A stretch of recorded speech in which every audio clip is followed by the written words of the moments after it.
Programang ito ay rated SPG, striktong patnubay at gabay ng magulang ang kailangan. Kapag mapatay ni David si Bubbles ay panibagong paghahanap ng hustisya na naman ito para kay Tanggol. Pero makakatulong ang sitwasyon na ito para hindi mabisto na si Tanggol ang pumatay kay Pablo. Si Bubbles kasi ang lead ng kapulisan para malutas ang kasong ito dahil si Bubbles ang itinuturo ni Senyora Bettina. Kaya kapag mamatay si Bubbles ay ligtas si Tanggol sa imbestigasyon dahil si Bubbles lang ang makakapagturo kay Tanggol. Ngunit ang masama ay pati ang pagpatay ni David kay Bubbles ay ibibintang ng kapulisan kay Tanggol.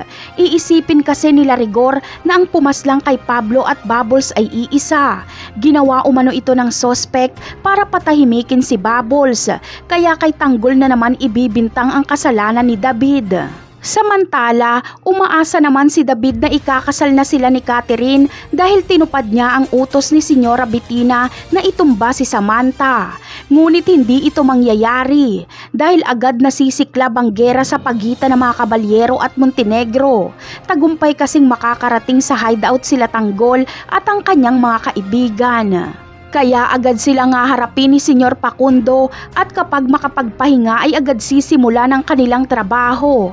Hindi mag-aaksaya ng panahon si Senyor Facundo kaya agad niyang iuutos ang unang misyon nila Tanggol.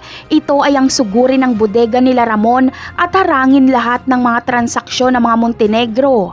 Ang plano ay pahinain ang puwersa ng mga Montenegro at dahil may sariling laboratorio na si Senyor Facundo ay kukunin niya ang mga kliyente nila Ramon.